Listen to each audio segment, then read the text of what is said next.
Thank you all for joining. We'll start off with a quick round of introductions. My name is Chen Kulesa. I am a senior associate partner at Bellwether.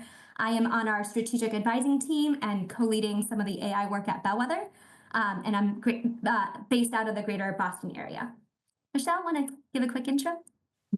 Hi, I'm Michelle Croft. I'm an associate partner here at Bellwether. I'm on our policy and evaluation team, and I'm based in Iowa City, Iowa. Hi, everyone. I'm Brian Robinson. I'm a senior analyst at Bellwether on our policy and evaluation team, and I'm based in Maryland. Our team is really excited to dive into the conversation and discuss AI. But before we do, a few housekeeping notes before we get started. First, closed captioning is available for this webinar. You can turn those on using the closed caption button towards the bottom of your Zoom window. Throughout the conversation, we do welcome questions. We'll be reserving a portion of the time at the end of our presentation for Q&A. Please submit the questions as we go along, as you think about them. You are free to do that using the Q&A button, also at the bottom of your Zoom window, and we'll try to answer as many as we can. We will be recording the session, so you can watch it and share it with anyone who might be interested. A link of that will be sent over email if you've registered. As you can see on the screen, you can scan the QR code on the screen to download the full series of our report, which we'll talk through at a high level. And then lastly, we'll also share a link to our Bellwether AI newsletter. If you are not signed up already, we definitely recommend it. It's got lots of good content that comes your way every month, so we invite you to sign up there. And with that, I'll end the housekeeping and dive into the work. And first, I'll share kind of a project overview of what we've done. So, project overview. This is the team that we worked with at Bellwether. So between May and August of this year, Michelle, Brian, colleagues Mary Wells, Andy Rotherham, and John Bailey supported a group of AI funders. We saw a need in the field to learn together in this fast-moving pace of AI. So we brought together the data, the perspectives, and connected the various pieces around technology, practice, research, policy, and user experience. So for this project, we gathered these 5 foundations with 2 objectives. One is to deliberate the funding implications of what we're learning through some of the landscape work, and 2, and more importantly, share that landscape with the field through the publication that we had out in September. We are tremendously grateful to these funders for their contributions, not only for making this project possible, but also to deepen the insights throughout the report series and pushing our thinking to come up with the recommendations. The output of the work is this 3-part report series that we titled Learning Systems. It came out in September. It's divided into 3 sections. A foundational landscape overview, a deeper dive into the technology, policy, and user considerations, and then lastly, a deeper look into the various applications of AI, both current and future use cases. For our team, it was really fun. We personally collectively got to talk to over 50 really smart people in the field. Leaders who are shepherding at innovative schools, leading academics who have thought about AI for decades. We've talked to ed tech leaders who are building the tools today, and we also interviewed skeptics who shared where they have significant reservations and also took those into account. I will also share that we are hoping to continue this work in the new year. Given how rapidly the technology is evolving, we think it's important to keep the report and our learnings live and dynamic with updates. So if you are on the call and if you're a funder who might be interested in joining the Funder Collaborative, or if you're a practitioner who has thoughts to share with us, please don't hesitate to reach out to us. Our emails are at the end of the reports, and we'd love to have a follow-up conversation.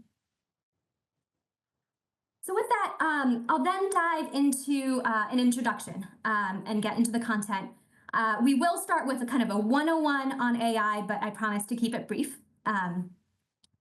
As we talk about AI throughout this conversation, we will mostly be referring to generative artificial intelligence and large language models. So these are the powerful systems that have been trained on large amounts of data, and they're now able to generate text, image, video, and audio in a range of ways. So commonly, this is known to be OpenAI's ChatGPT, Anthropic's Claude, Google Gemini, Meta's Llama, And this also includes tools that are built on top of those foundation models. Although there's been a recent growth and interest in AI, it's important to note that AI has been around for quite a few decades. So prior to this most recent trend, AI has largely been in more academic and technical settings. And since the launch of ChatGPT 3.5, the chatbot interface was added and shared freely to the world. So now there's a greater access to these AI tools, and we are increasingly seeing and learning from a range of applications. So some of the stuff we're seeing range from student-facing personalized learning tools, efficiency tools to help teachers save time, faster, newer assessments, ways to supercharge data and information, ways to alleviate some of the administrative tasks, and also, though to a lesser degree, new school models that are innovative and popping up. While we won't go and dive into this in detail today, we do encourage you to check out our third report, which goes into this application piece in more detail. While AI presents a lot of tremendous opportunities, we also want to be eyes wide open about its potential risks. And there are many, as you can see from this slide. The technology today does have inherent biases in that the biases mirror the bias that's in its training data. The tools currently do sometimes hallucinate, and the outputs sometimes have misinformation, some intentional, some not. There are inherently opacity in the tools, where even the model developers do not fully understand why the models act the way they do. So we need to kind of be very mindful of these considerations as we think about tools and adoptions and uses. Given both the opportunities and the challenges, we elevate the following recommendations from our research and conversations. We think that to ensure AI can be integrated into education in both equitable ways and with high quality, we think that the field really needs to first build strong capacity. Also invest in a resilient infrastructure of data. And the tools need to be incredibly thoughtfully designed with all students at the center. To us, AI is a bit different from prior fads and edtech trends in that it's not only that the technology is very powerful compared to prior ones, but it's ubiquitous. It's not just an education-specific phenomenon. So even if we were to hypothetically completely ignore AI in schools, it's showing up in how we have search results. It's changing how we shop online or in retail stores. It's changing how you pick which movie you watch next. And most importantly, for our students, it's changing what skills are needed in the jobs for the future. So at the same time, while there are many aspects of AI that are different, education efforts in AI also need to consider the past learnings from past efforts, and we'll talk about some of the specifics in our takeaway. We believe that in order to innovate in safe and equitable ways, as I mentioned, we need to invest in building capacity, having the strong data infrastructure, and being thoughtful about design. Yes, it's exciting to have new and interesting tools, but if we simply lead with the coolest tools, we run into significant risks. There are risks around data, student data and student safety, risks around our own human cognition, and risk that the public education sector might fall behind, and the current outcomes across lines of race, ethnicity, income, language, ability, all of those may widen if we don't take a proactive approach. And we may lose the license to innovate if the fear around AI outweighs the intention to improve it. So with that, we'll dive more deeply into each of these recommendations, and I'll pass it to my colleague, Michelle, who will begin the first takeaway around building strong capacity. Michelle, on to you. Great. Thanks, Amy. So as Amy mentioned, we believe that there's a need for strong capacity around AI. So AI is currently changing workforce expectations in many industries, and we anticipate that those changes will continue into the future. So to make sure that students leave school systems with the appropriate skills, the education system really needs to adjust accordingly. So for instance, in the next slide, in 2023, only about 20% of working adults who use ChatGPT say that they use it to complete work tasks, But companies are anticipating that the AI is going to be a much more important part of their operations. So either by increasing the value of their offerings or increasing revenue or just reducing the cost of doing business. So company leaders are anticipating that some workers are going to need to be reskilled to be successful. So given the likely changes to the workforce that's needed, we also see a need for the K-12 public education system to adapt. So for instance, surveys of students indicate that they really believe that AI is going to be part of everyday life in the future, and that includes work. Similarly, in one poll, the majority of teachers believe that there's a need to teach their students to use and develop AI, so that way they'd also be better positioned for the future. But that said, we're still at a stage where it's difficult to know kind of how teachers and students are using and thinking about AI. So part of that uncertainty is just because while there have been surveys, the different wording of the survey items and when the surveys are administered make it a little bit harder to interpret. For instance, we're seeing quite a range in the percentage of students and teachers who may be using ChatGPT for work. So for students, it's between like 19 to 72%. For teachers, it's between 33 to 73%. Another thing that's kind of important to note is that particularly for these teacher surveys, the question is often whether they have used it at least once, not if they're regularly using AI. And this suggests, and it's also something that we heard from all of those interviews that Amy mentioned at the beginning, that regular teacher usage of AI is fairly likely to be a lot lower than what we're seeing in those polls. And then one of the reasons that we think that there's probably why the usage is pretty low is that few states have issued AI guidance. So this map is from August of 2024, and at that time, about half of the states had issued guidance, and a handful of states were in the process of developing guidance. We think the guidance is really important because it can help encourage good AI practices. So making sure to teach teachers and students about the limits of AI, so the chances of bias or incorrect information, but it can also help identify and discourage poor practices as well. So for instance, making sure that educators remove student information like student names when using large language models like ChatGPT. But districts often are waiting for their state department before they develop their own policies. And this is due to a mix of things. So some of it is that they want to make sure that whatever they're developing is in line with whatever the state guidance is. But also districts just lack the technical expertise to create policies on their own in some cases. So they're really taking their cues from the state.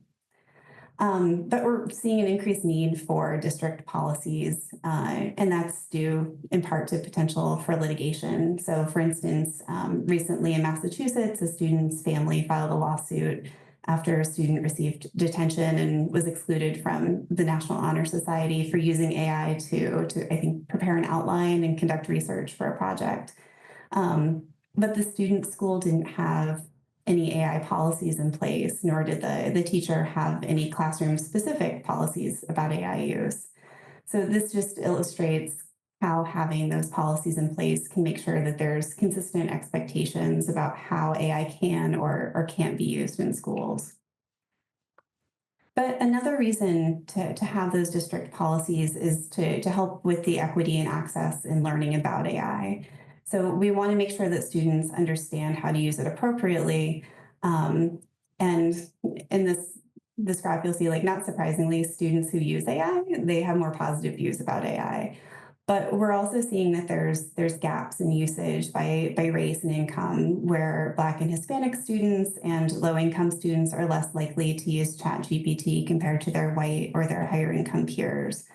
So this suggests that it's important for schools to teach information about appropriate use.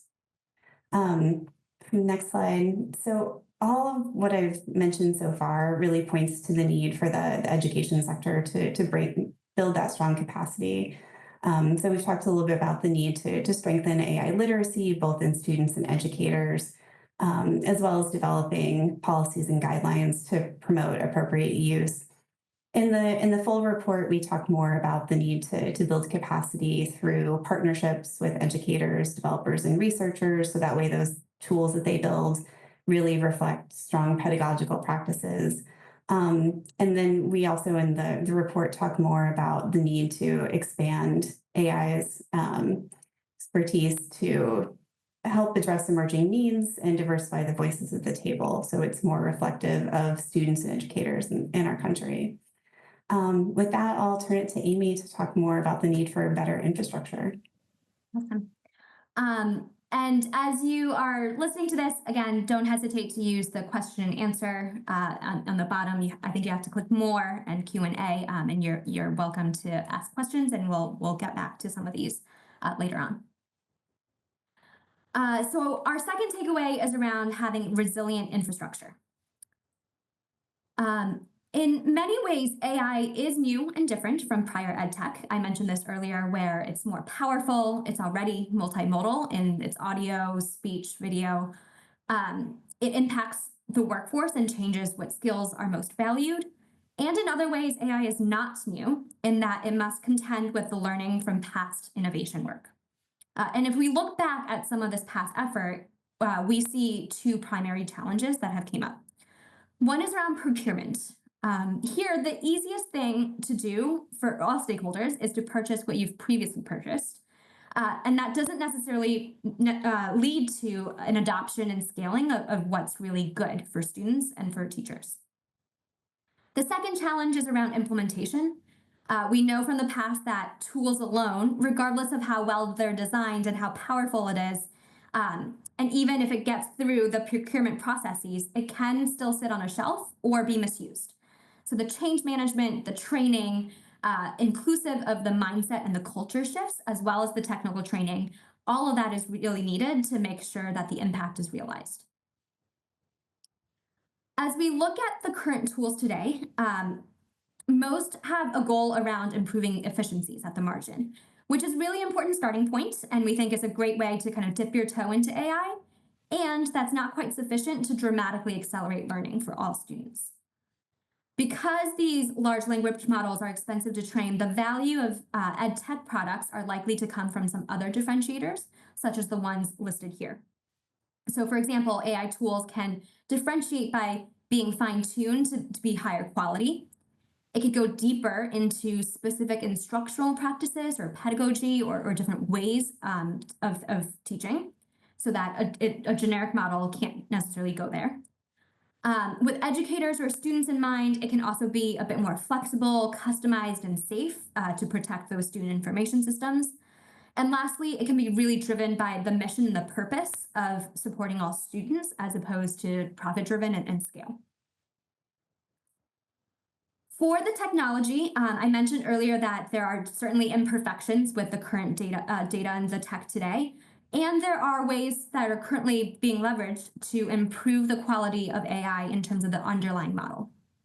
So one challenge with the AI models is that it's expensive and time-consuming to train, and the data may not be the latest or the most accurate. So to solve for this, in the tech world, there's a method called RAGs, Retrieval Augmented Generation, and it adds a step to fetch relevant data before providing an output, which kind of adds a Google search, so to speak, to make sure it's relevant. Another challenge is that some of these larger frontier models are good generalist models, but they're not quite specialists, so they don't go deep into an area, such as education. So there's a method called fine-tuning that has been used to address this, where you use a specialized data set to fine-tune the AI so that it gets very good at a more specific task. These methods are being applied in ways outside of education. So for example, in the medical world, Google has developed something called MedGemini, which was fine-tuned on a range of medical images. And it's now able to diagnose certain illnesses with a certainly high degree of accuracy. There are Also, other ways to quickly and objectively measure the quality of AI tools, which we think is important to improve student outcomes. So unlike tools and resources of the past that are a bit more static and linear, in the past, we were able to use rigorous rubric-driven reviews, but AI doesn't really work that way, in that the outputs are designed to have a randomness element, and users are not able to predict exactly what the outputs will be. So it changes depending on the inputs you give, the timing, and the certain randomness element.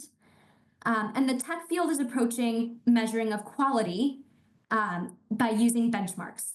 So instead of having a static rubric, benchmarks are a set of tasks, often thousands of tasks, that you can run through a tool and see if the outputs are strong and basically give it a grade, 90%, 95%, or something like that.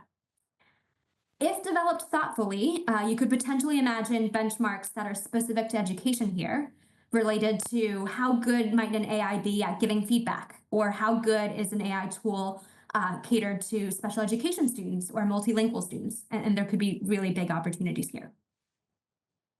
However, unlike the medical field example that I gave in the past, in education, the readiness of the data to do the fine-tuning is not quite there yet. And there's not quite industry-aligned benchmarks to be an objective measure of quality yet. And the existing data sets, some of which you see on this current slide, are limited or outdated or really narrow. Or if there are larger data sets, some of them might be proprietary and owned by private companies or agencies. So to summarize this section, we recommend that there is intentionality around ensuring that the AI infrastructure is really strong. And what that means is that the data structure is robust, even before layering on AI. So having smooth interoperability across different platforms, having really good security measures, having some of the basics around reliable internet, all of those are needed before AI can have impact and be effective. Then we also recommend investments in attention to more quality data sets and benchmarks so that our education field can have a standard around what is quality. And this standard around quality can be good for districts and schools and teachers who can therefore more easily discern what is a good tool versus not. And so that the tool developers have a gold standard to work towards and kind of have the measurement there. Lastly, related to this recommendation, we think that there needs to be continued research and learning to ensure that as we are developing the products, as people are practicing and using these and applying them, that we learn from it, that we share what we learn and apply what we learn to future developments of our tools and practices. Lastly, I'll pass it to Brian to share our third recommendation around thoughtful design. Awesome. Thanks, Amy. Great. So I'll share a bit more on the importance of thoughtful design. We shared a bit about the quality of the AI models themselves, but the tools and the product designs are equally important. Our conversations with the experts that we mentioned earlier surfaced three themes around design. First is to always start with a clear purpose, not having the tools retroactively fit a purpose. Second is making sure that the tools are designed for all students. This includes students with special needs, multilingual students, academically advanced students, and students with significant learning gaps. We recommend a universal design for a learning approach that is inclusive of students with or of learning differences. And lastly, research and past learnings are important. I'll note that these design recommendations are not new. They were relevant for selecting ed solutions before AI, and we think that they'll be even more important with AI. Go to the next slide, please. To double click into the research, we know from decades of research that these factors are important to learning, right? Students need to feel motivated and challenged. The content that they're interacting with should be aligned with the learning progression. Learning is best when students feel a strong sense of ownership and that when they are regularly receiving feedback. Again, not new, but these considerations shouldn't be forgotten when considering AI solutions. Next slide, please. So, because AI is increasingly powerful, increasingly more multimodal, and increasingly more human-like, we should be very thoughtful about the relationships and what AI means for human-AI relationships and human-human relationships in particular. Here, I like to point out that things aren't necessarily binary, right? So, for example, some of the data can be scary.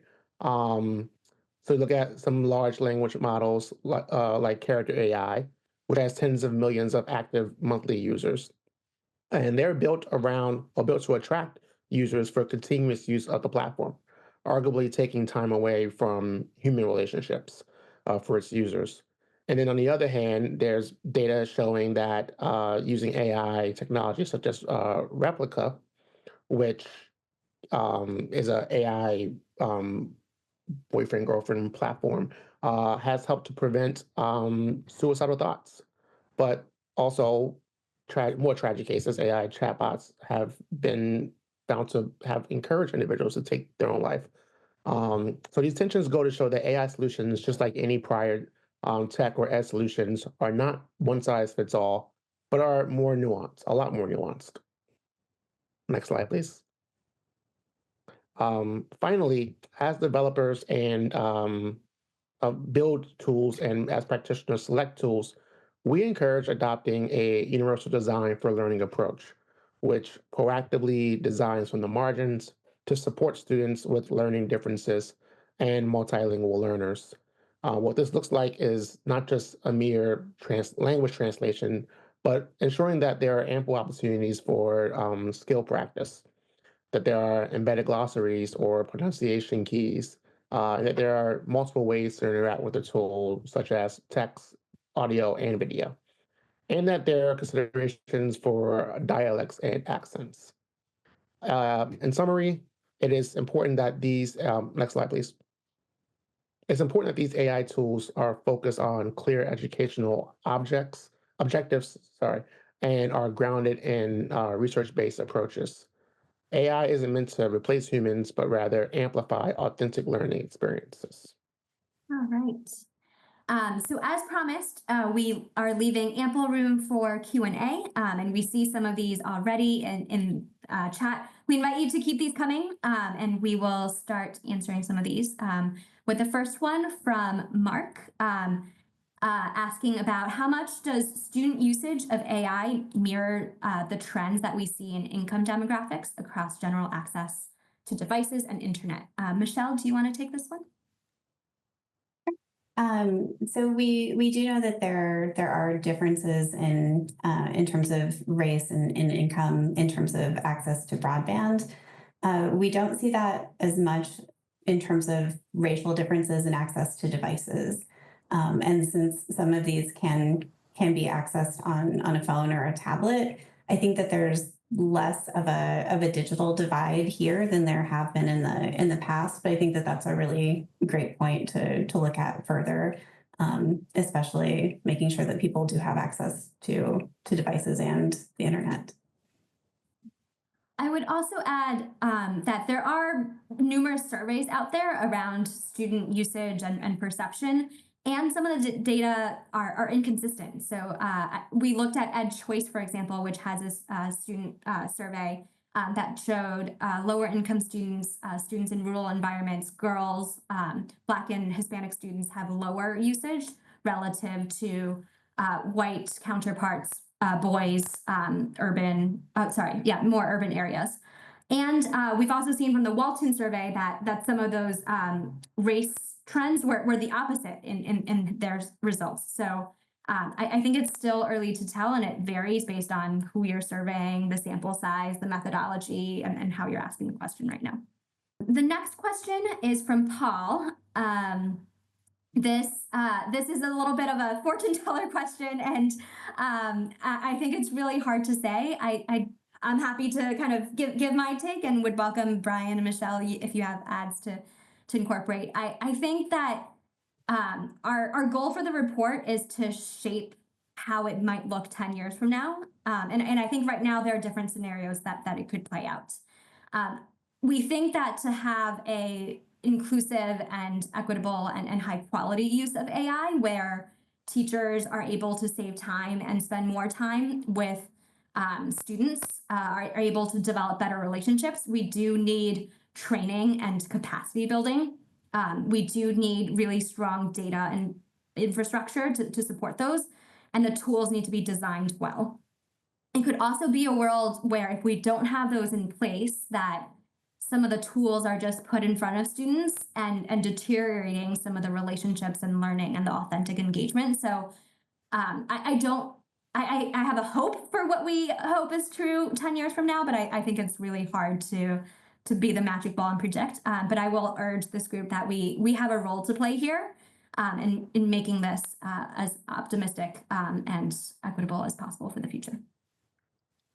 Yeah, just to add on, I think you're already seeing a lot of this happening currently, right? We're already seeing teachers use it to help design lesson plans, and we're already seeing students use it to help do research and help complete assignments.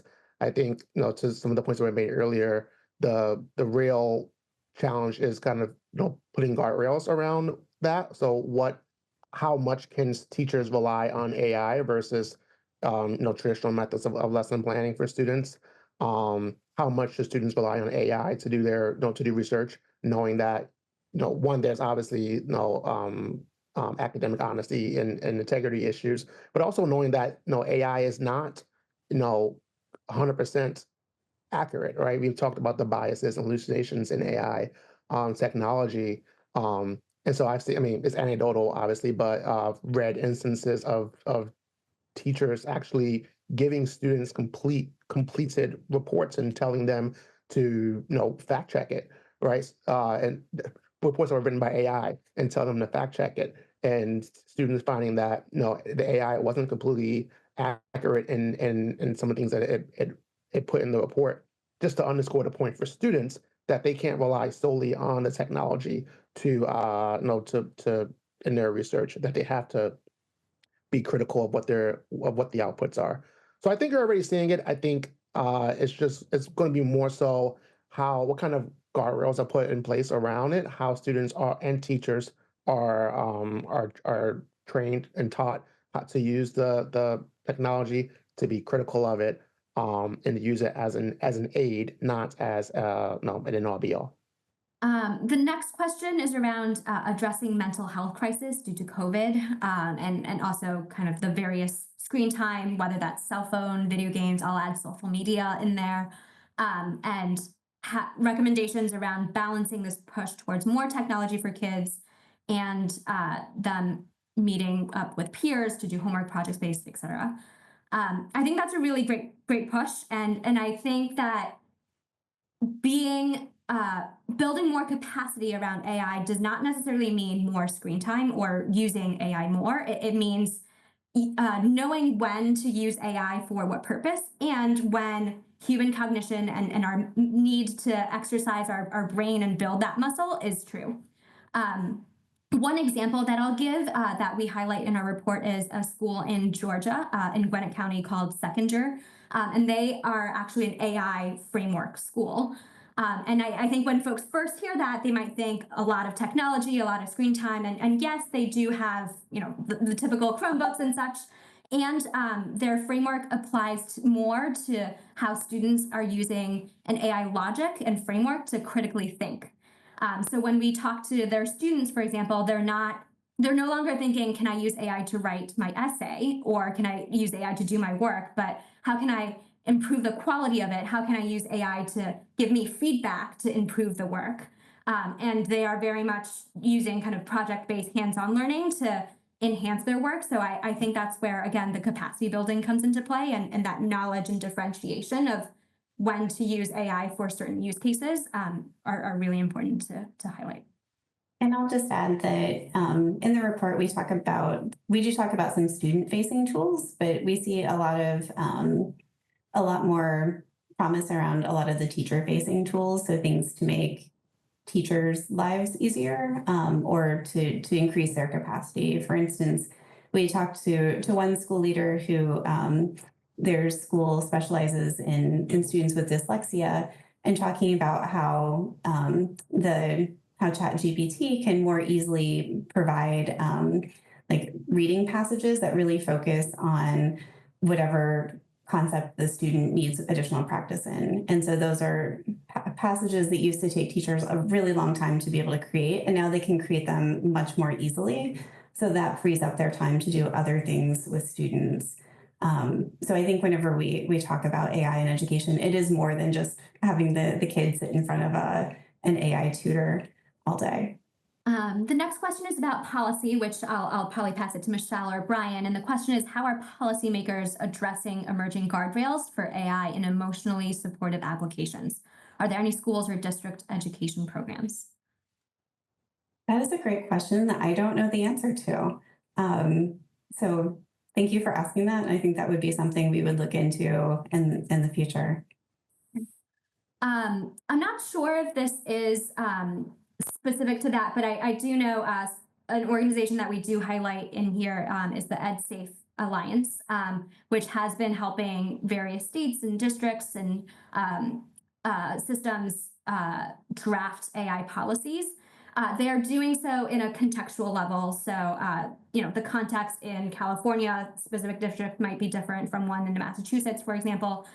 So I do suspect that probably somewhere in their work, some of those policies might be available, or at least in draft form to their context. And all of their policies are open source, so you can find them on their website and borrow and tailor them as you see fit. The next question, can you give an illustrative example of how an AI tool can or has been used in ways that meet your principles, and an illustrative way of how AI tool can or has been used in ways that run counter to your examples? I'll give a counter example, and then I'll pass it to my colleagues to share good examples. This is not tool specific, but grounding on our recommendation to be grounded in research and the learning science of what works well for students. We have seen tools out there that make it easier for teachers to, say, make a 8th grade text, 3rd grade text, so that we are meeting students where they are and adapting accordingly. I think this can be on a surface seen as positive in that it saves time.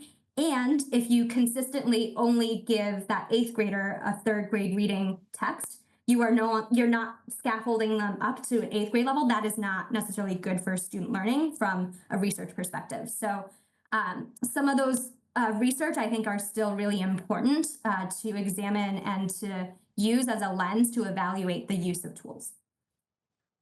Michelle and Brian, do you have other examples that you would highlight in terms of either good examples or counter examples?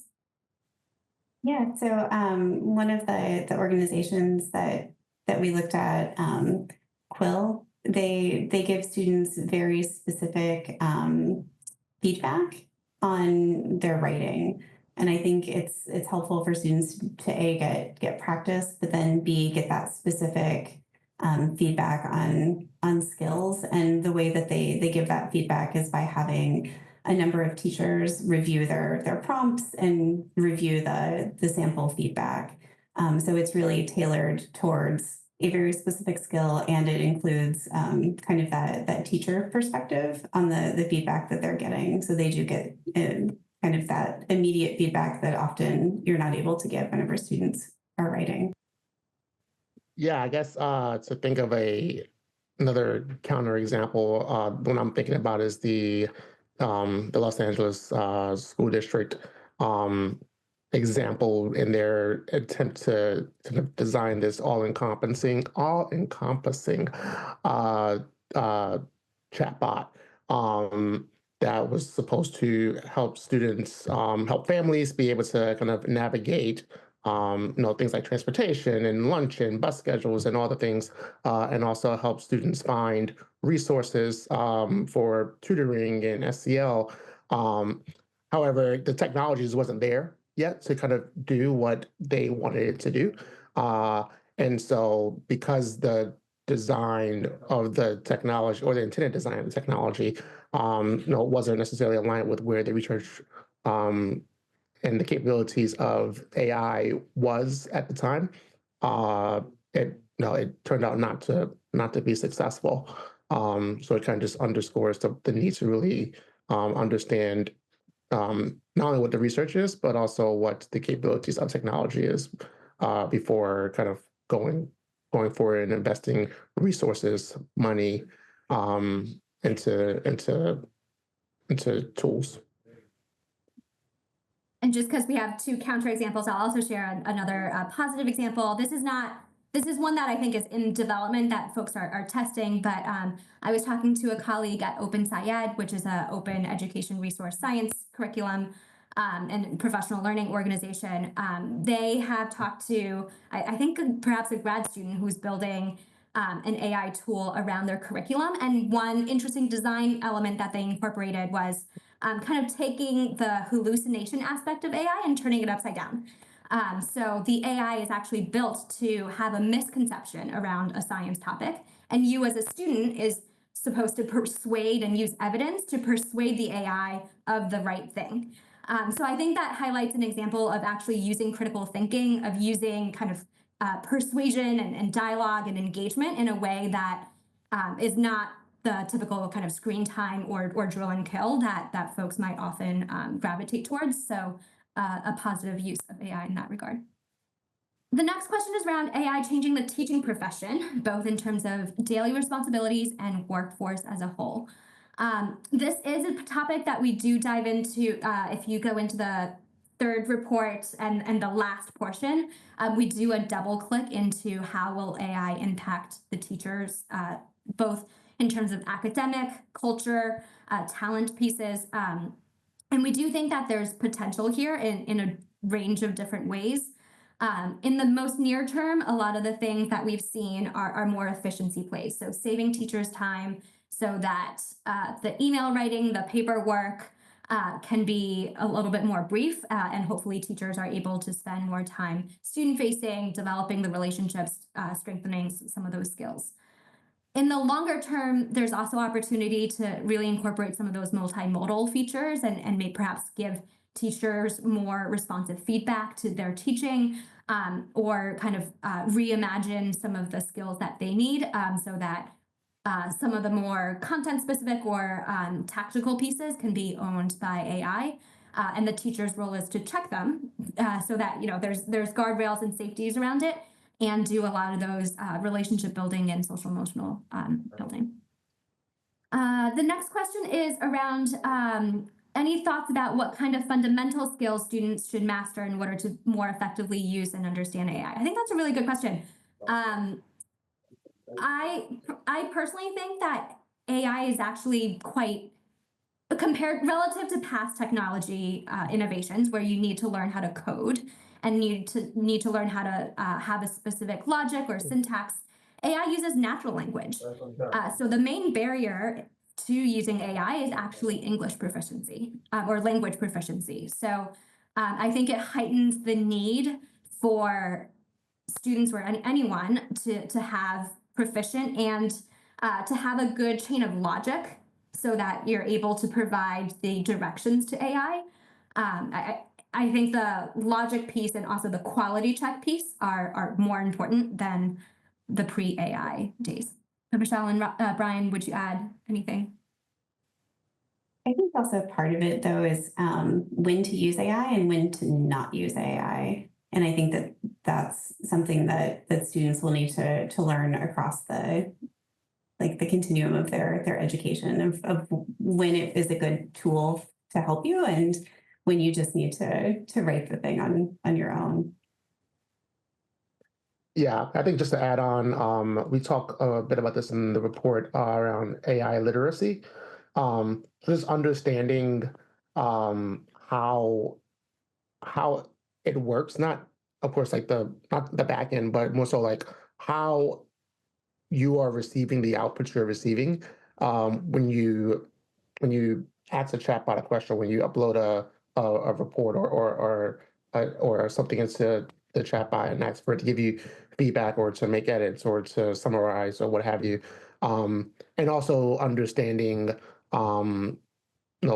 this goes back to I think basic researching skills such as fact checking, right?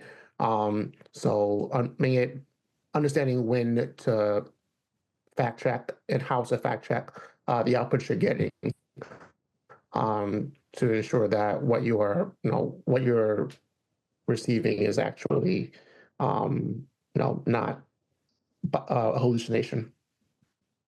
The next question from Jason, hi Jason, is about AI infrastructure and whether or not there are distinctions between private versus public and the pros and cons of each. I think that's a really good question, like at large, not just about the infrastructure, but also just what is the role of nonprofits versus for-profits. And I think at the highest level, we see that the folks who are able to go faster and go faster in this AI world have been people who have either access to a large amount of data and or access to distribution channels, so like different networks and partners. So I think of, for example, the large student information systems, the learning language information systems, and all the data that's been housed there. Most or all of those companies are private, and I think that they are working on things to incorporate those data and weave AI into making the data more usable and accessible. I think the pros of that is that they're able to go fast, and there are less probably policy restrictions and things along those lines.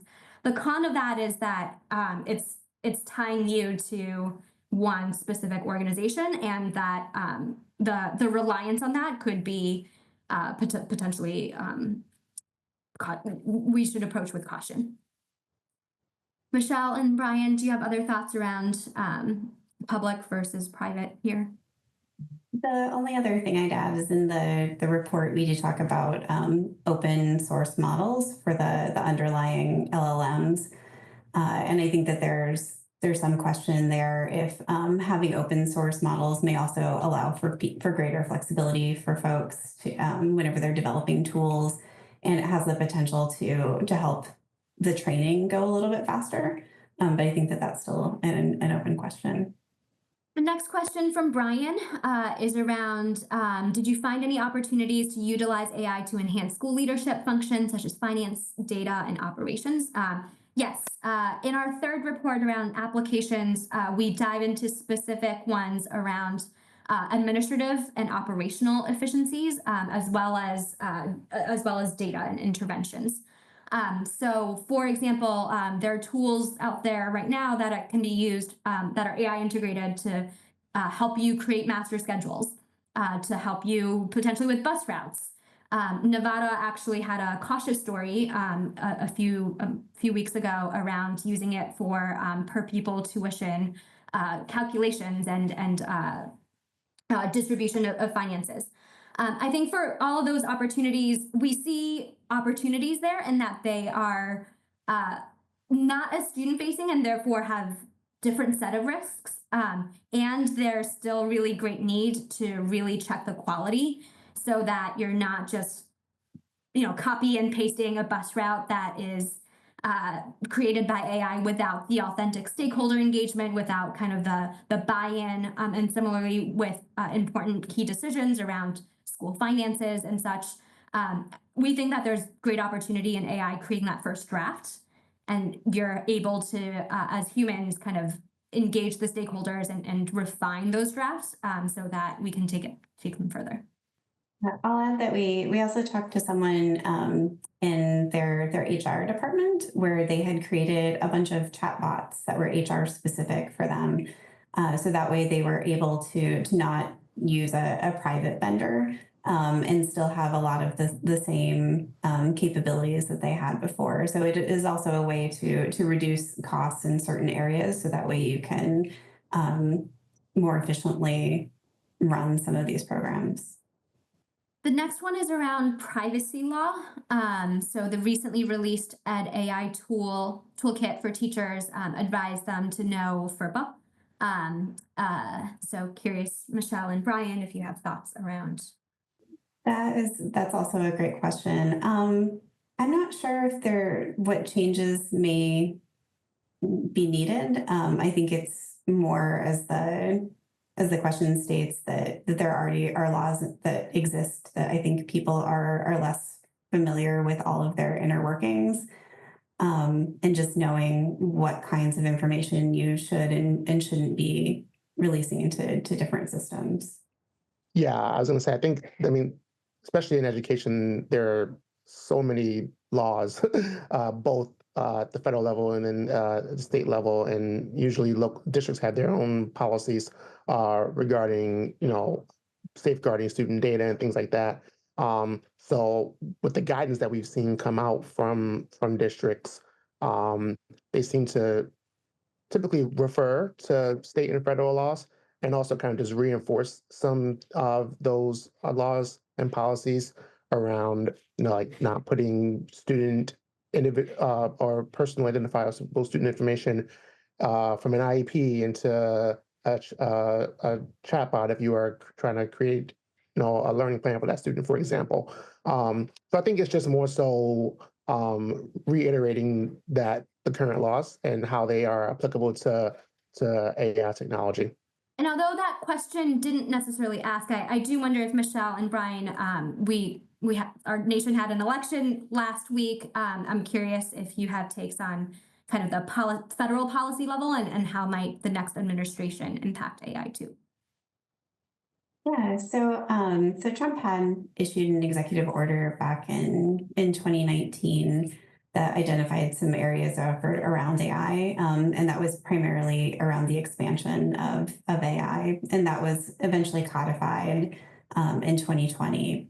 Biden's also issued some executive orders, but those were really focused more on oversight. So a lot of what we've been talking about today.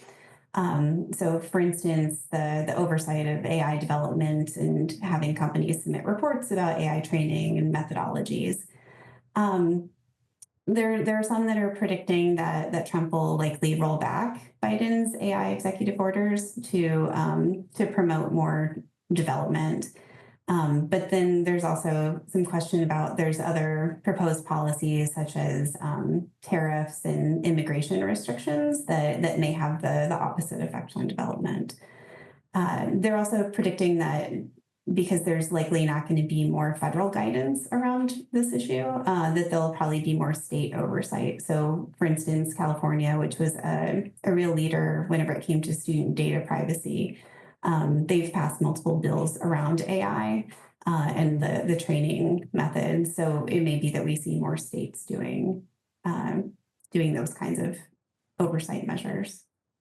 I think we may have started to answer Sarah's next question around successful applications in our prior kind of, good examples and counter examples. And then here she also noted tools versus general use of what we call kind of the frontier model. So the ChatGPTs, Claudes, Geminis of the world. I would add here that we have seen schools do both. In both purchasing or piloting certain application-specific tools, as well as using the general use. And I think in the world where things are developing rapidly, it's likely that the parallel will need to happen. And the good thing is that many of the applications, how you use it, the prompts, and all of those are built on top of the frontier models like ChatGPT. So the usability of it, I think, is pretty similar in terms of the logic, the outputs, and things like that. I think the applications kind of help to narrow it, help to provide some of the safeguards and data protections, help to potentially fine tune on a specific, use case. But the overall kind of use is still similar to ChatGPT or Claude. Next question around assessments. Michelle, do you want to take that one as you're the co-author of another publication on assessments? Sure. So the question is, any promising examples of AI being deployed for assessment, whether academic concepts or life skills, in service of creating personalized learning pathways?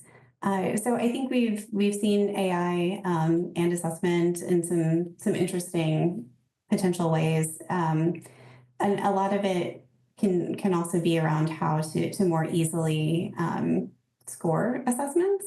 So being able to more easily score visual things or portfolios. So I think that there's promise that those kinds of like project-based assessments might be easier for teachers to actually be able to review and score. The OECD is also for PISA looking into incorporating an AI chatbot that students can interact with to get more background knowledge on a particular question. So that way the question is testing more of the underlying skill rather than potentially students what they already know coming into the test. So I think that there's a lot of promise there. I think so far what we're seeing is that probably it'll be used more for assessments for learning as opposed for high stakes assessments, as those there's a lot of the more stakes that there are with assessments, the more careful we want to be. But particularly for classroom based, I think there's a lot of promise there. Unfortunately, given time, we're going to pause here on the questions, but we will look at them and definitely think about them intentionally as we think about continuing to update our report and refine our thinking. So thank you so much for engaging in this webinar and conversation. You'll see in chat the link to the report as well as the sign up for our newsletter. And as a reminder, we will share the link to this webinar following the webinar today. So thank you so much for engaging in this, and please don't hesitate to reach out to any of us if you want to continue the conversation. Have a great day, everyone.